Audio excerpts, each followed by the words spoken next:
चिल्लाते हुए आखिर में कौवे के खाना खाकर उनके समूह के पास चिल्लाते हुए आया। वो कोई अजनबी पक्षी है समझकर सारे कौवे एक होकर उसे भगा दिया। उस आलसी कौवे की चाल विफल होकर उसके लोग भी आने नहीं देने से आखिर में अकेला रह गया। इस कहानी की नीति है कि बाजू वालों के लिए भागने से अच्छा हमारे लोगों से खुश रहे।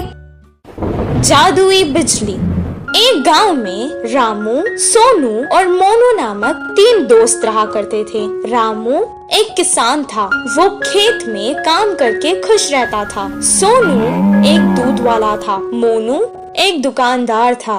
एक दिन तीनों दोस्त शहर को कुछ काम से गए। काम पूरा होने तक शाम हो गई। शाम को जब वो लौटकर गांव वापस जा रहे थे, उनको जंगल पार करके वापस जाना था। अचानक आसमान में बादल आ गए।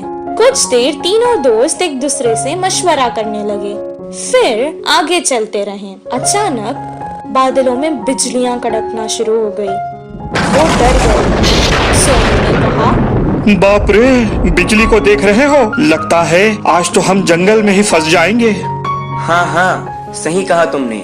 आज तो ऐसे ही लगता है। बहुत रात हो चुकी है, अब हमें आगे नहीं जाना चाहिए। हम जंगल के बीचों बीच है। अब अगर हम आगे जाएंगे तो भी खतरा है, पीछे जाएंगे तो भी खतरा है। इससे बेहतर है हम आगे चले जाएं। इतना कहकर वो बैलगाड़ी आगे चलाने लगा।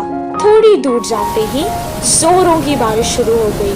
जंगल में बहुत ज्यादा अंधेरा था और ऊपर से तेज बारिश और बिजलियां कड़क रही थी। ये सब देखकर वो डरने लगे।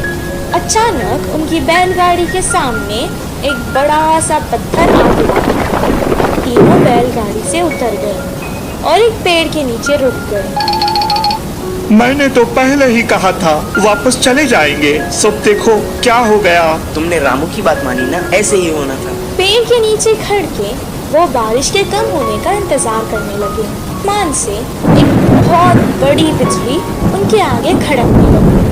जंगल में बहुत ज्यादा अंधेरा था और ऊपर से तेज बारिश और बिजलियां भी कड़क रही थी। ये सब देखकर वो डरने लगे। उन्हें समझ आ गया था कि ये सब कुछ किसी दुर्घटना की ओर इशारा है। मुझे लगता है कि भगवान में से हम तीनों में किसी एक को सजा देना चाहता है। अब पता नहीं वो हम तीनों में से कौन है। ऐसा ना हो, मुझे लगता है भगवान हम में से किसी पापी को सजा देना चाहता है। अब पता नहीं वो हम तीनों में से कौन है। ऐसा ना हो किसी एक के कारण हम तीनों को सजा मिले। मैंने आज तक कोई पाप नहीं किया। मैं जाकर उस बिजली के आगे खड़ा हो जाता हूँ। अगर मैं पापी हूँ तो मुझे सजा मिलेगी। जैसा उसने कहा था उसे कुछ नहीं हुआ। वो वापस पेड़ के नीचे आकर खड़ गया। मोनू भी अपने मन में सोचने लगा, उसने तो कभी कोई पाप नहीं किया था। सोनू की तरह वो भी बिजली के आगे खड़ गया, उसे भी कुछ नहीं हुआ। अब रामू की बारी थी। वो सोचने लगा कि बाकी दोनों तो बच गए, अब भगवान को उसे ही सजा देनी होगी। लेकिन उसने भी तो कोई पाप नहीं किया था। वो डरते डरते बिजली के आगे खड़ गया। तभी अचानक बिजली वहां से पेड़ की तरफ चली गई और पेड़ के ऊपर गिर गई। पेड़ जल गया और उसके नीचे खड़े सोनू और मोनू मर गए। रामू को कुछ देर तक समझ ही नहीं आया कि आखिर हो क्या रहा है।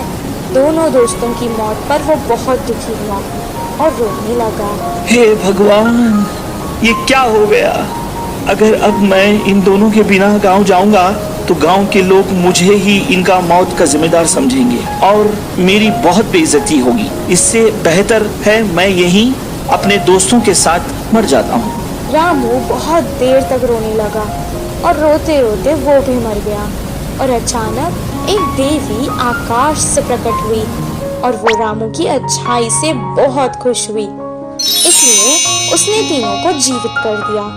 रामू, तुम बहुत अच्छे हो इंसान। रामू, तुम बहुत अच्छे इंसान हो। तुमने कभी कोई पाप नहीं किया है। और तुम्हारे ये दोस्त सोनू, ये जो दूध बेचता था उसमें पानी मिलाया करता था और दूध को बहुत महंगे दाम पर बेचता था। तुम्हारा ये दोस्त मोनू, ये जो व्यापार करता था, ये दुकान के सामान में मिलावट करता था और बहुत महंगे दाम पर बेचता था। तुम ही बताओ, क्या ये पाप नहीं? पर तुम बहुत अच्छे हो, सबकी मदद करते हो।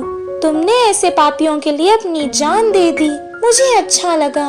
अब मैंने खुश होकर तुम तीनों को जीवित कर दिया है। सोनू, मोनू, तुम्हारी जिंदगी का कारण आज रामू है। अपने पाप छोड़ दो और अच्छे इंसान बन जाओ। सोनू मोनू ने अपनी गलती का पश्चाताप किया और अपने आप से वादा कर लिया कि अब वो कोई पाप नहीं करेंगे, और रामू जैसा अच्छा दोस्त पाकर वो बहुत खुश हुए। तीनों बैलगाड़ी में बैठकर वापस गांव आ गए। अगले ही दिन से वो अपने अपने काम पर लग गए। सोनू अब दूध में पानी बहुत कम मिलाता था और मोनू सही दाम पर सही तोलकर बिना मिलावट वाला सामान बेचता था। इस कहानी से हमें ये शिक्षा मिलती है कि अगर हम अच्छा करेंगे तो हमारे साथ अच्छा ही होगा।